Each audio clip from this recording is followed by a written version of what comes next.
Welcome everyone to this live Q&A about the Yale Ciencia Academy and the application for the program.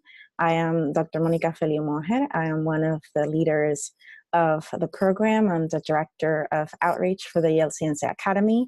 I am also the Director for Communications and Science Outreach for Ciencia Puerto Rico, which is the organization that created the Yale Ciencia Academy in collaboration with Yale University. And I am also Associate Director for Diversity and Communication Training for iBiology, which is a nonprofit based in San Francisco, California. I have the pleasure of having 4 of our current Yale Ciencia Academy fellows with us. They're going to be sharing their experiences with us. They're going to be answering your questions. So I'm going to go ahead and introduce them. First, we have Kaylee Arnold, who is a third-year PhD student at the University of Georgia. She's at the Odom School of Ecology, and her research is focused on studying the gut microbiome of insect vectors and understanding its role in disease transmission to humans. Next up, we have Dr. Reynaldo Franchi Machin, who is a recent PhD graduate from the University of Iowa. He did his thesis in the blood cancer multiple myeloma and is currently taking a gap year to study for the patent bar and begin law school next fall. He's interested in pursuing a career in intellectual property and science policy.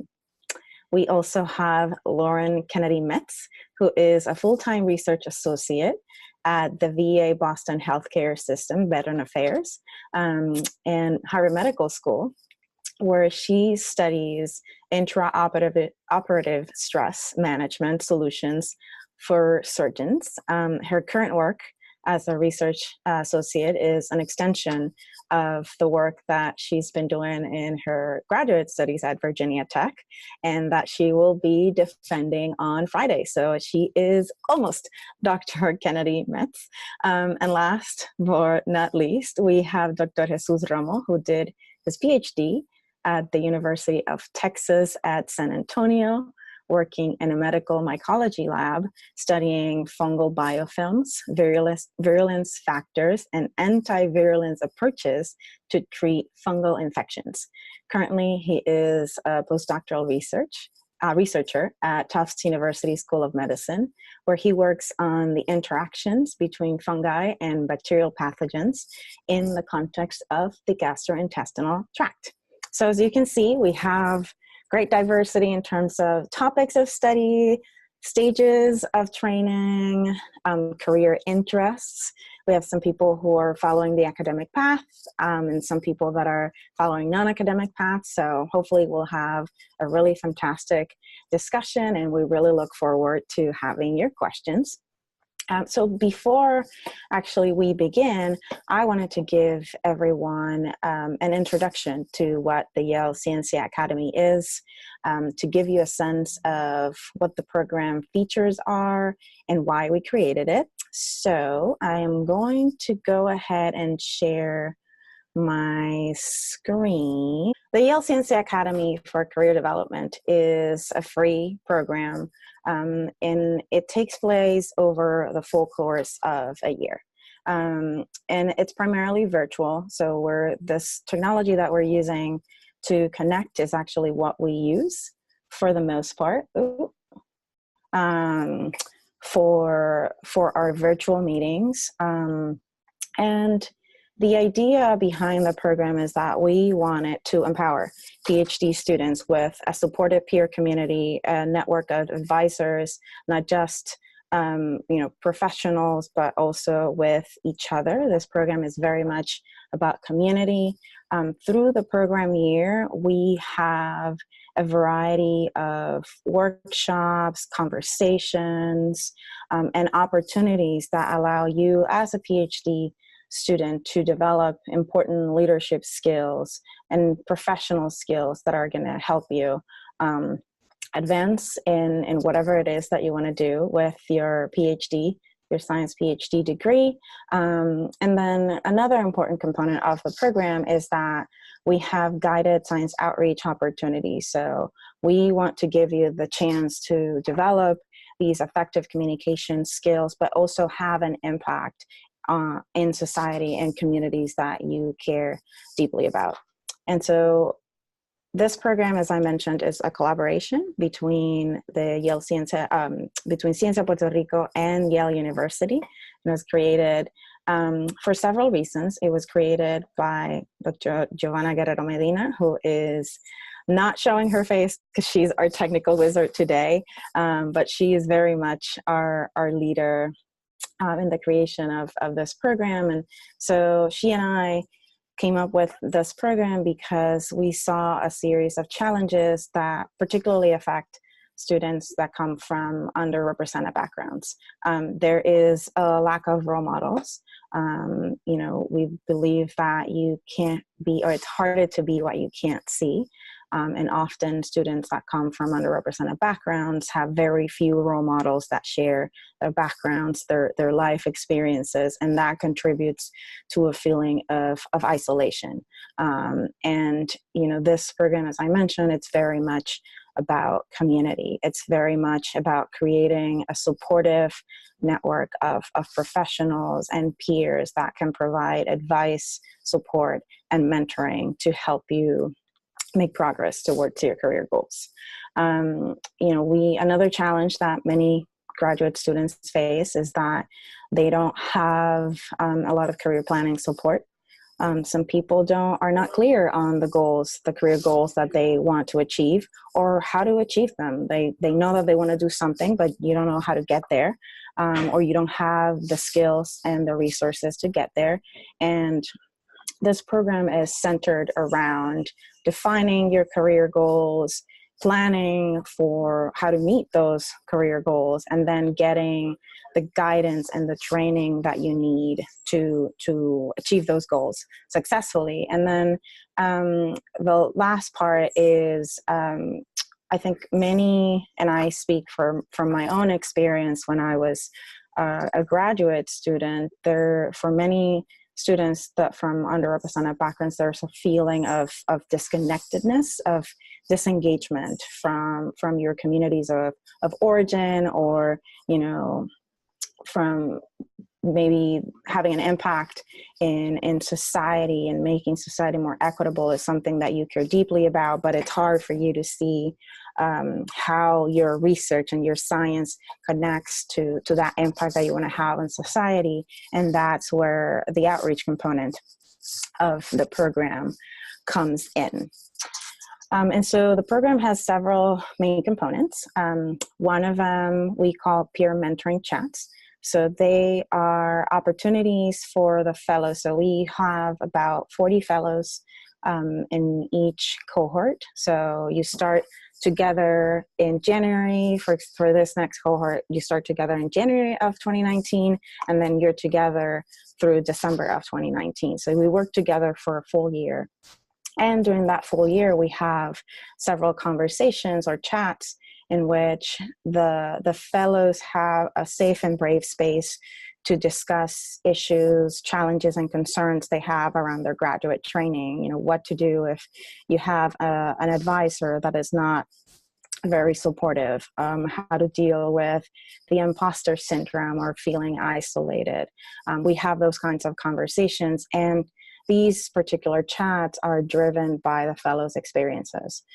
As I mentioned, this is a community of support, and we have, when you're part of this program, you have 40 people, you have 39 other people that are going through similar things and can share their experiences and advice. In addition to the peer mentoring chats, we have what we call conversations with scientists, and those are moderated discussions with scientists, professionals from a variety of careers. So we have people in academia, in industry, non-academic careers, and so on. And they talk about, their paths and how they got to where they are. But we also have conversations around milestones. How do you become an independent researcher. That's what we're going to grad school for. There are certain milestones that you have to meet along the way. How do you ensure that you're making the most out of that? And so on. We have workshops on specific topics like mentoring, scientific teaching, emotional intelligence, networking, effective communication. And those workshops are designed to help you develop particular transferable skills that are important for career success and advancement. We have an in-person meeting. So this is the only time that the whole group comes together in person. As I said, this is a mostly virtual program, but we do have the opportunity to come together in person. This meeting happens in the context of the annual conference of the American Association for the Advancement of Science, AAAS, which next year the conference is going to be in Washington, D.C. And so during this in-person meeting, we have the opportunity to do workshops, but also to do a lot of community building. In order for the group to support each other, we need to build trust and get to know each other. And this in-person meeting is really, really important for that. It's a lot of fun. The program pays for all of the expenses, travel, lodging, per diem, registration for the meeting. And so the students don't need to actually spend any money to attend this in-person meeting as a fellow. And in addition to all of the program, the Yale Ciencia Academy activities and workshops that we do, you also get the opportunity to actually participate of the AAAS meeting, which provides a great opportunity for networking, for further skills development, and for career exploration. And so that happens in February of 2019. As I mentioned, there is an outreach component. So as a Yale Ciencia Academy fellow, you're required to complete at least one outreach activity. And again, this outreach activity is an opportunity to practice the skills that you're going to be learning through the program, the communication skills, leadership skills, but it's also an opportunity to have social impact, to have, to connect that with communities that you care about, to share issues that you care about with the communities that you're a part of. And so it's, for me, it's a really important part of this program, because it really brings a lot of things that we're doing through the year in terms of skills development together.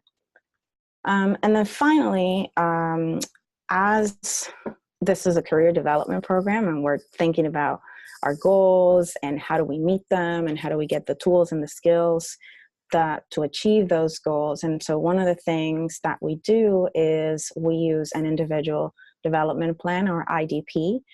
We do have a workshop to help students navigate the process of creating an IDP and thinking about career planning.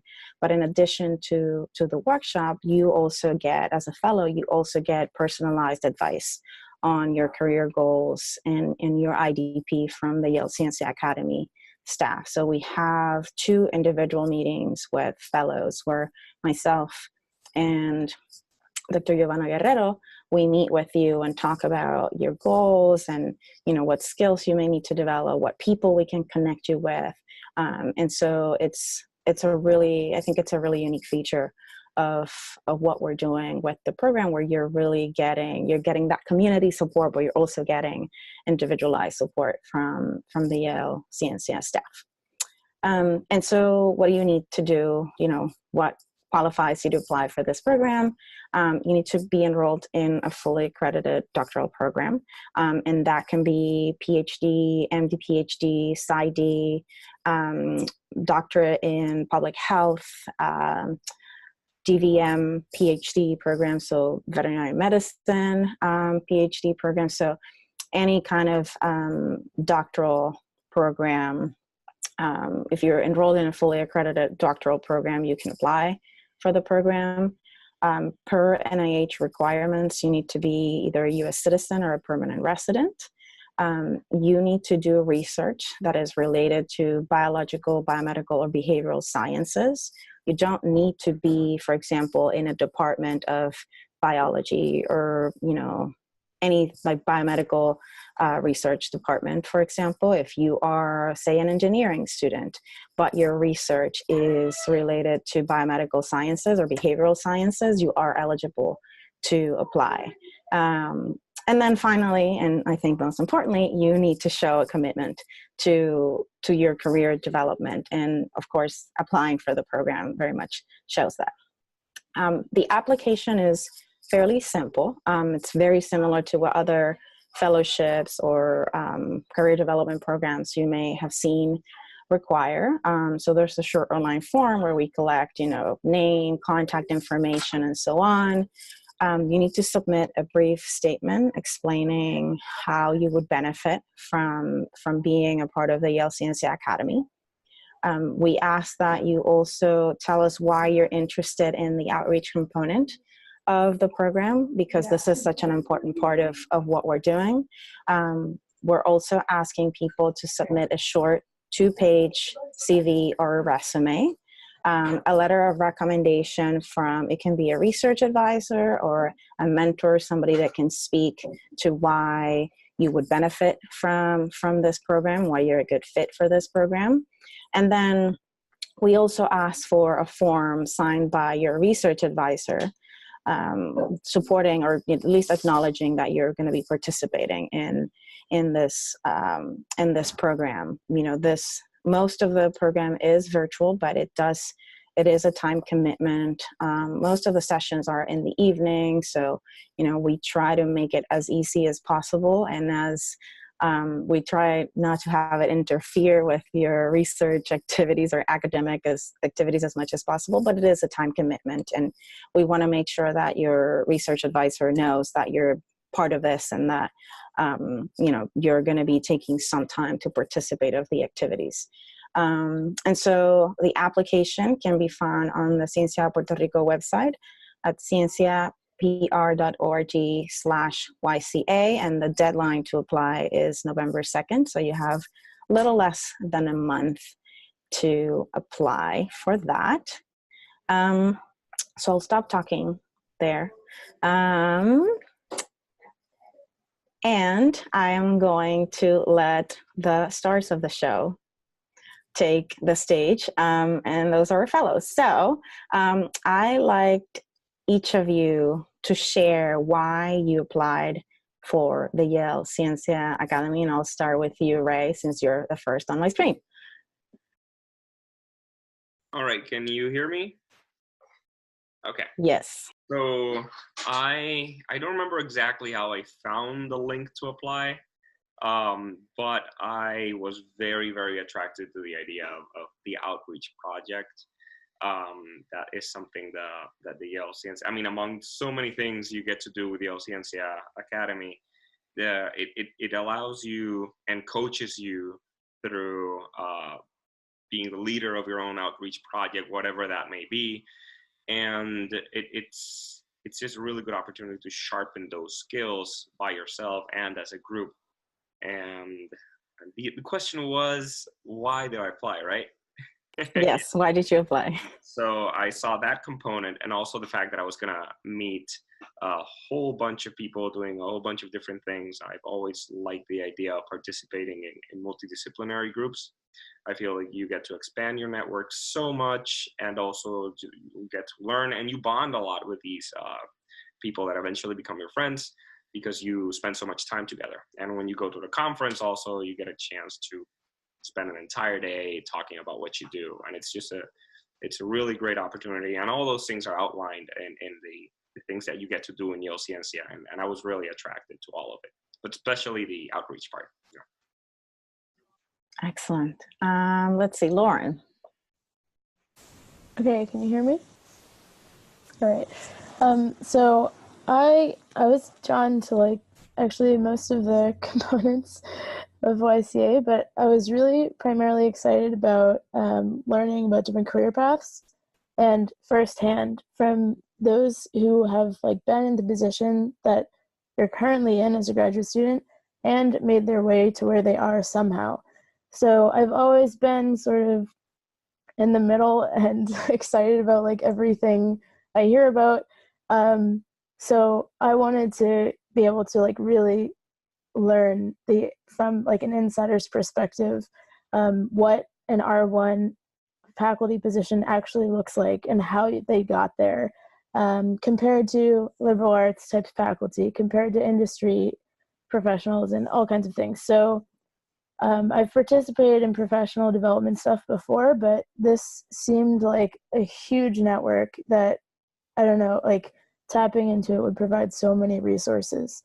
Also, it was really good timing for me because I knew that I would be in my final year of graduate school, and it would coincide with my time frame for like making the final decision and actually determining my next steps. And like Ray was saying, the outreach component was also really appealing to me. I know that I want to be involved with community outreach, and so the fact that this was a requirement was like appealing because not only can I say I wanted to do it, but it forced me to do it. It held me accountable to actually pursuing community outreach. So, and it's free, so why not? It's a great experience and a great opportunity, and it costs you nothing and very little time. I mean, it's like 1 or 2 chats a month and a free trip to DC for AAAS. So, what's not to love? Kaylee. Hi, everyone. So I heard about Yale Ciencia Academy through my graduate coordinator at school. And the reason I applied is because, I applied about, I was halfway through my second year last year, and I knew I didn't want to stay in academia, but I didn't know exactly what I wanted to do.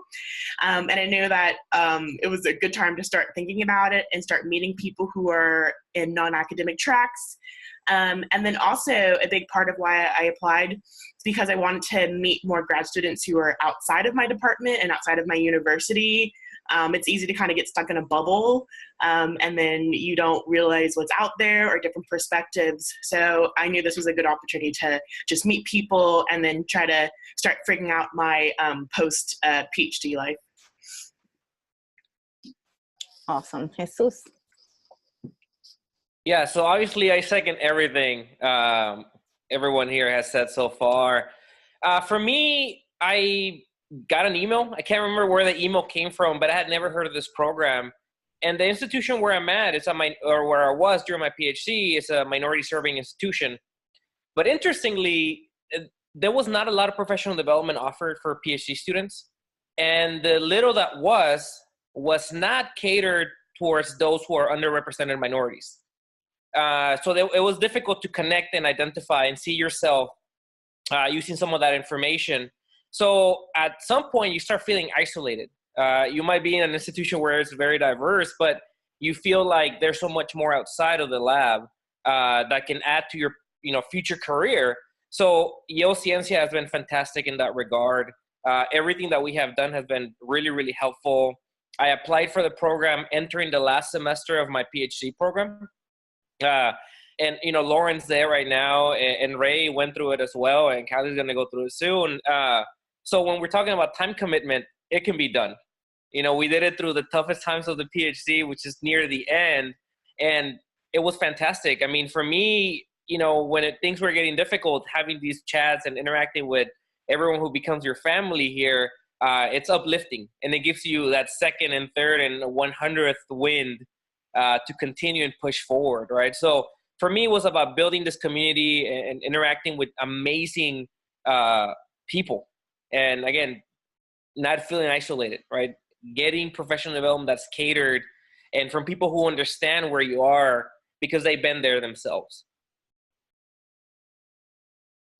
Excellent. Thank you.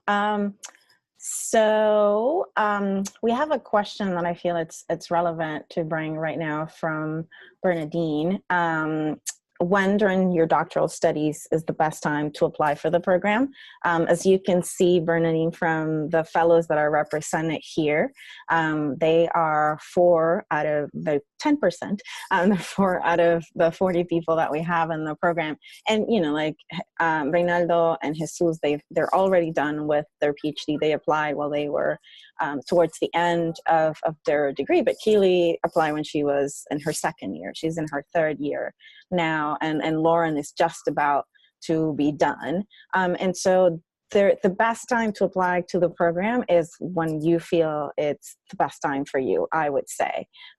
We have people that in this cohort and in previous cohorts that have been from their first year, like just starting their program. And as you can see, people that are that finish their PhDs during the time they're fellows. And so, you know, it's about you. It's about what you need. Guys, I don't know if you want to add something to that from your experiences of applying. Like Lauren, you already alluded a little bit to, you know, that factored into your decision to apply. But I don't know if you want to add anything to answer Bernadine's question. I guess I'll jump in. I agree with Monica. There's no right time. It's whenever you feel ready. And I think, you know, from going through this entire curriculum of the program, there's no activity to where you're like, oh, maybe I should have waited until my last year. Each of those activities can be adapted to someone who's in their first year and someone who's just finishing. So I think that's the beauty of it. The way these things are designed, you can take what you need from it for that point in time where you are in your program.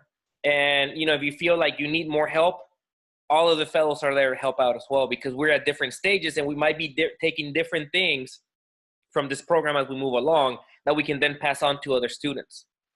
So I agree, there's no right time. It's whenever you feel ready. Yeah, so I'm gonna add a little bit to that as well. Yeah, I'd like to echo a little bit of what you both said about it. You know, you can do it at any time. There's definitely things you can learn regardless.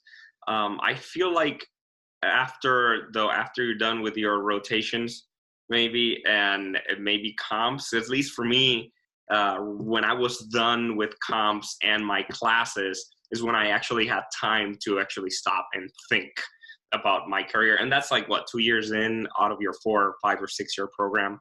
So you still have plenty of time, but you got enough time already to breathe and to think about and to establish these connections and not be having to worry about passing a class and doing well in your rotation, so you can balance itself out. But I feel like regardless of when you do it, you still get a lot out of it. It depends on you personally. Yeah, we'd like to say that, you know, you get as much of a program as you want. And so we really encourage our fellows to be proactive. And that's something that we emphasize during the program, and we can talk a little bit more about this a little further down in the conversation. But really, it's about what you want and what you need. So I would definitely encourage you to apply now. But, you know, it's about you. It's all about you. And then another question from Bernadine, since I'm there. After the program, the mentoring does not stop. I mean, we don't, after you go through the year, we don't have structured activities with the alumni necessarily, but the mentoring certainly doesn't stop. We are always available. So, you know, we work really hard to create this community. And so we have listservs where people, so we have listservs for each cohort, but then we also have a big listserv for the alumni. And so this is next year is going to be the 4th year that we've been running this program. And so as the program grows, as we have more alumni, we certainly want people to expand that community, that network of contacts, of possible mentors and role models.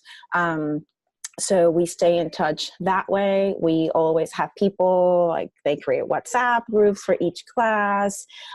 So there are definitely multiple opportunities to stay in touch, and we encourage people also to keep us up to date. We have a newsletter where we send updates about what's going on with the program, to celebrate your successes and so on. So the community doesn't disappear once the program year for you ends. So let's see. We have a question from Wilnelia. Can people that are in non-biomedical biology related fields such as ecology apply? And I'm actually going to ask Kaylee to provide her perspective because she is in ecology. Yes, so definitely. So I'm an ecologist. My focus is disease ecology.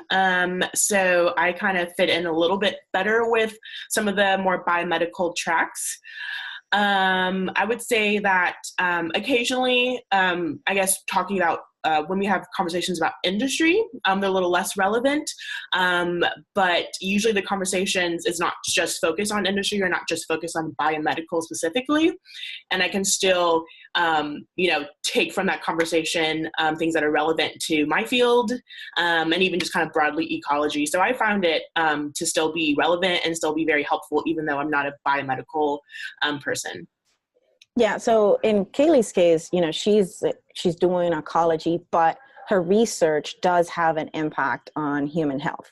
And so there is a connection to biomedical and health sciences. So as long as your research somehow connects to biomedical behavioral sciences, you are able to apply. We have Kaylee's example, we've had people, in the first year, we had a fellow who she was studying atmospheric chemistry.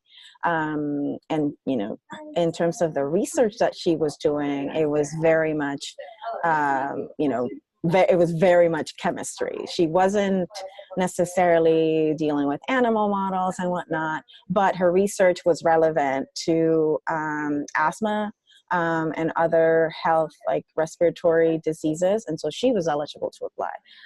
So as long as your research falls under this umbrella, you're definitely able to apply for that.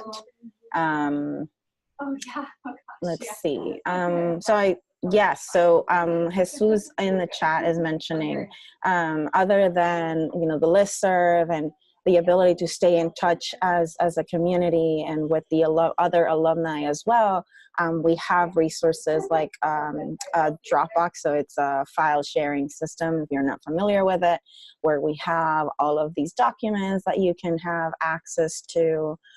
Through the program, we give you access to all of these professionals that are participating in program activities. And for the most part, it's super easy to get their emails. And if you want to have individual conversations with them, do that. We've created now a fellowship and opportunity bank. So, if we have people that have applied for fellowships successfully, as a fellow, you have access to those materials so that you can it can inform your application to fellowships and stuff like that. So yeah, there's lots of opportunities to be part of the community beyond the program year. So, we're talking about the application, and I wanted to ask our fellows to share, how was the application process? You were about less than a month away to the application deadline. So I'd like you to share briefly how was the application process? How do you prepare to submit your application? And I'll start with you, Kaylee. So like Monica said earlier, it is pretty straightforward, but I would say it takes thought, and you don't want to do it last minute or anything. But so particularly, I think the questions of how would you benefit? Why do you want to be a part of this academy? And then as well as the outreach project. So I think just being thoughtful and really thinking about why you're going to benefit. I think that's a good way to kind of prepare for the application and submit a good application. Lauren. Yeah, so as I mentioned before, I think like a lot of the tenets of this program really spoke to me for a lot of reasons naturally, just due to my own interests. So I spent a lot of time focusing on why it spoke to me. And for me, it was, it's as Kaylee said, it requires being thoughtful and really reflecting on yourself and your needs and how this program can supplement those needs. But I think, again, it is pretty straightforward. My advisor is also, I'm very fortunate that she was very supportive of all of these interests. So it helps having an advisor who's on board. And I kind of helped her emphasize some of the things that I was really interested in too. So she was able to write a really strong and informative letter because she knew the things that I wanted to get out of this too. Right. All right. So I think I took around maybe 2 weeks, 2.5 weeks since I saw it, the actual link, and I decided I wanted to apply to actually get all my materials together and actually submit. And of course, this typical recommendations, like make sure your letters of rec people are notified in time, because those things are very nice to have handy when you need them. But in terms of the application process, it was fairly simple. Like everybody else said, you do need to think, especially about the outreach part. I think it's the one that's kind of different from other things that I've applied to. It kind of asks you, like, why are you interested in the outreach component? And it's something that you have had to sit down and thought of before. And I remember I even mentioned in my application Neil deGrasse Tyson and Carl Sagan and some of my science communication heroes.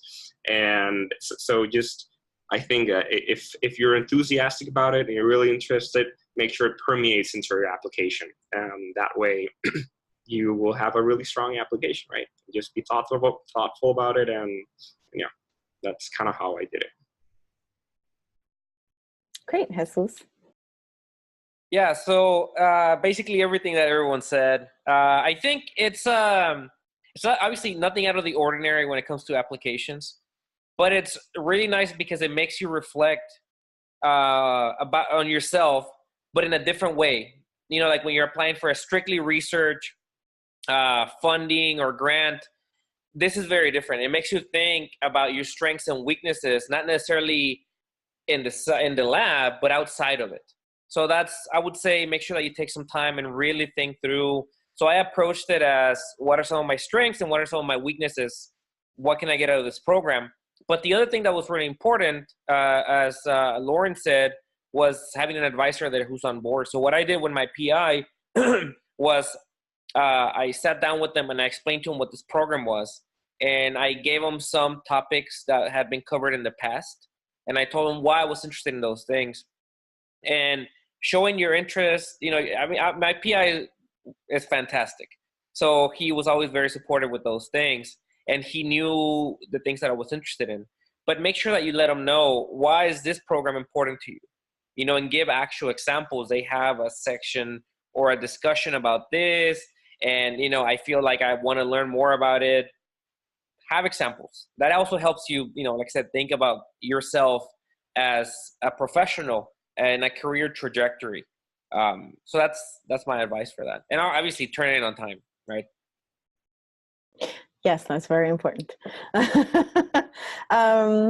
So I there was a question about the outreach project, and you know, this is something, it's a requirement for people to participate or you know, to be a fellow. It's one of your requirements as a fellow, and it's an important part of the program in terms of your career development.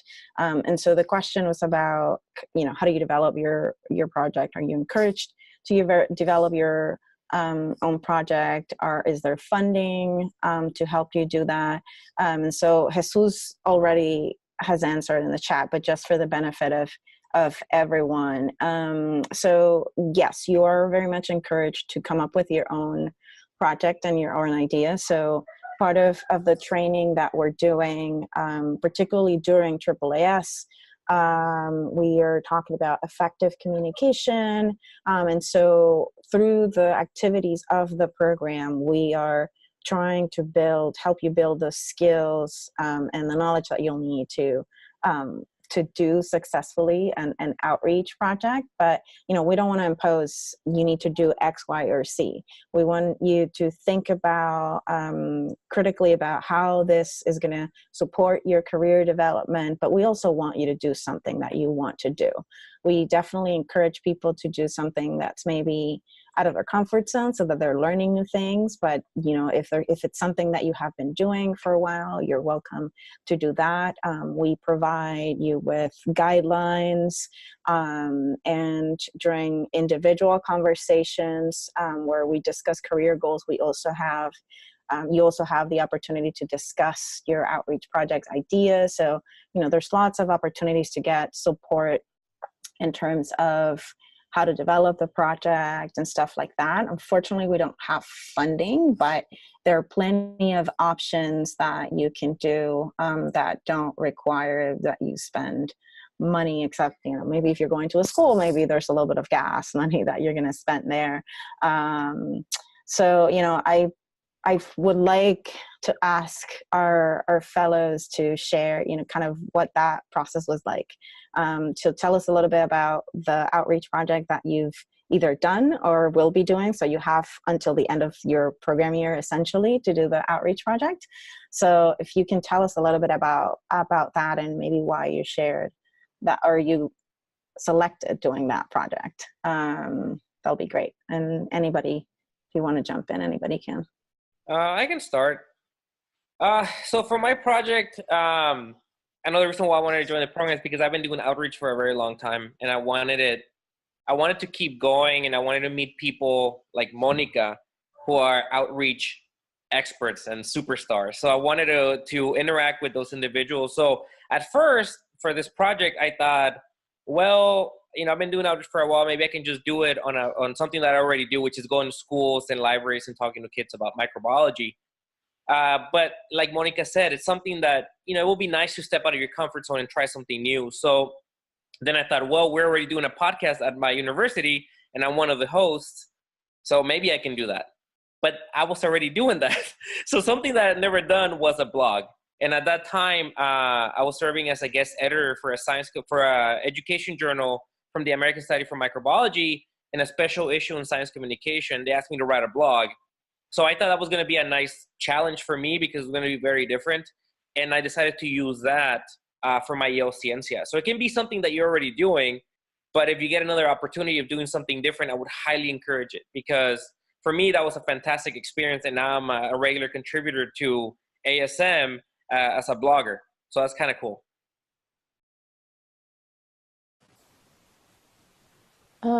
So I can go next, I guess. So can you guys hear me still? Okay. Yes. Yeah, we can hear you. So something that I wanted to consider, and I think it's important to consider when planning the outreach project, is what you individually value about community outreach. So it can come in many forms, and this is a conversation that we had at the in-person meeting at AAAS. So when I thought about that, the forms that outreach can come in, to me, I'm really interested in interfacing with the general public and making my research transparent and accessible to the general public. So that was like the major factor when I was deciding on my outreach project. And for me, I'm already really involved with the community just in terms of service and volunteering, and I'm in a pretty small community anyway, so it was pretty easy for me to reach out to a local brewery and ask if I could jump in and do a STEM tavern one day. So yeah, maybe sometimes it helps knowing people, or like Jesus said, like having something that's already going on in the background and becoming a part of it. So yeah, I kind of made this, I ended up doing it on Pi Day, so I made it this huge like science nerd thing and give a general public science talk at a local brewery. So yeah, I don't know, that's the route that I took. But again, like going into the school systems and like talking to kids would have been a lot harder for me, and it would have been more outside of my comfort zone. But to me, that was like too far outside of my comfort zone, and I was trying to take like baby steps. So yeah, I chose something that was like in the middle.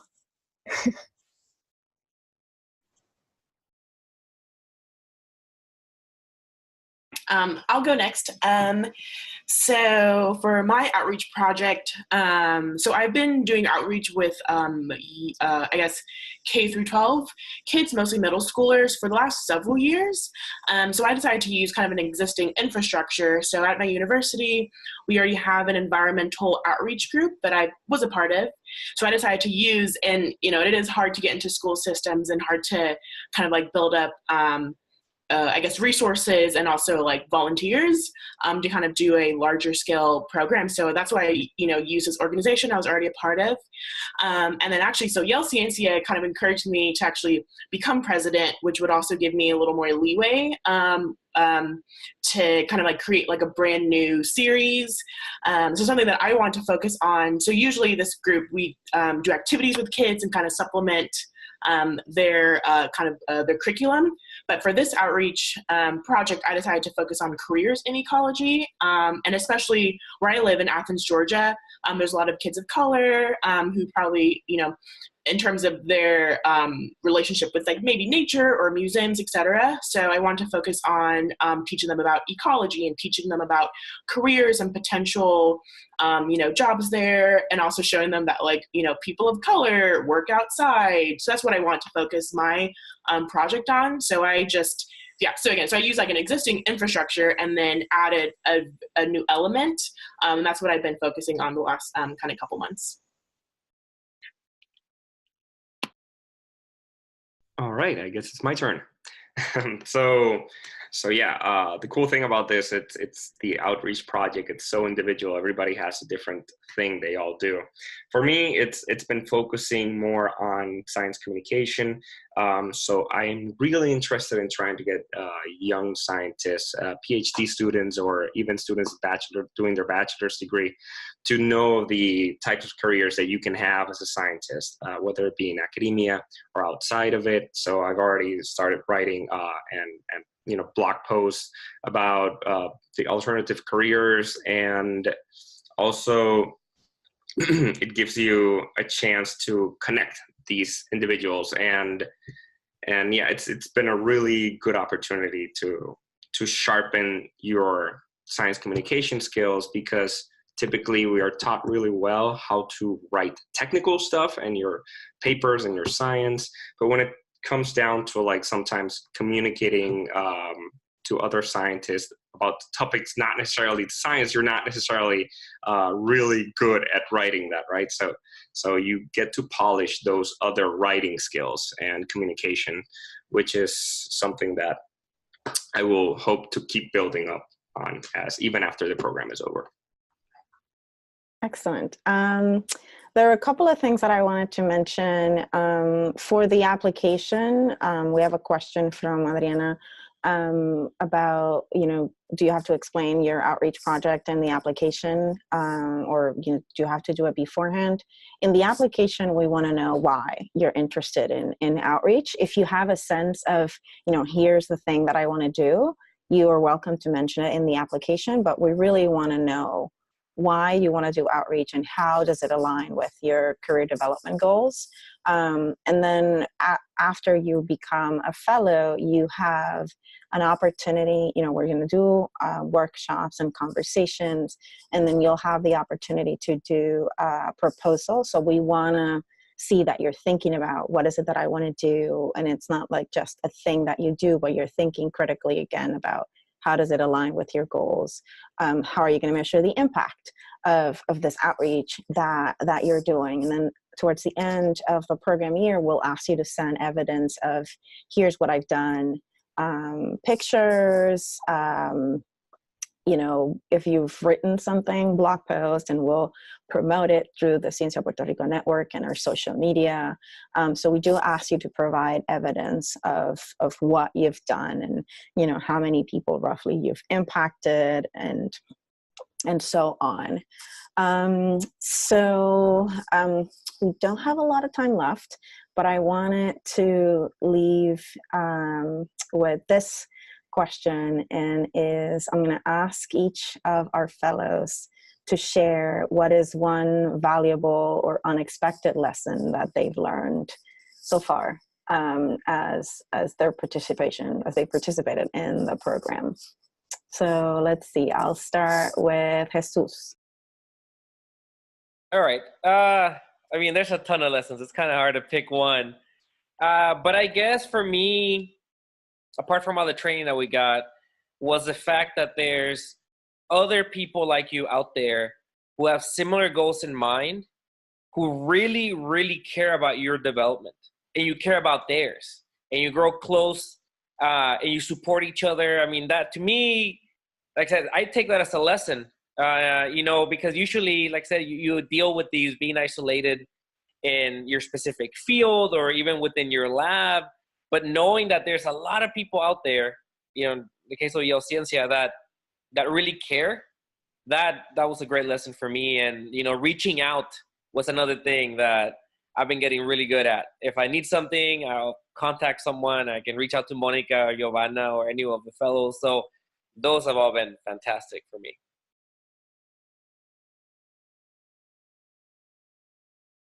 Who's next? Who wants to go next? You can just pipe up. Yes. Can you hear me? Mm-hmm. All right. So one unexpected thing that I learned throughout the program is that almost everybody else is going through the exact same thing that I am while I was doing the PhD, right? Talk about imposter syndrome, feeling isolated sometimes, and the sessions with the other students or with the other professors or other just accomplished scientists just like empowers you to, okay, like this is not happening to just you. It's part of the process of developing a critical thinker, right? A thought leader or whatever you want to call it.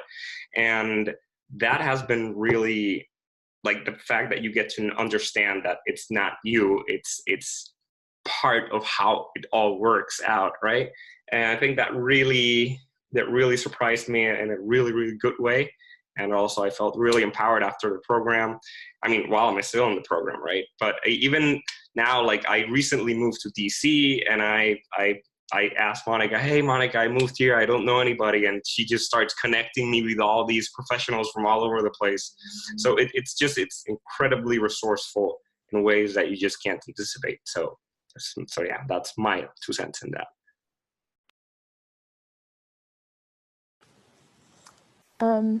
So I think that my experience personally in this program has really shown me the value in listening and being open, withholding whatever kind of daily biases you may have, and just connecting with people. I think that's definitely how we learn from each other. It's how we can arrive at a common message. We can learn to advocate for ourselves, and it's empowering. So it's kind of how change starts. I think that's what I've learned the most. For myself, I think maybe a little unexpectedly, I learned that I don't have to separate my identity as a Black woman from my identity as a scientist. I've kind of just been conditioned, like in undergrad and master's, is that I have to like kind of put my like Blackness and my womanness aside to do science and to do science well.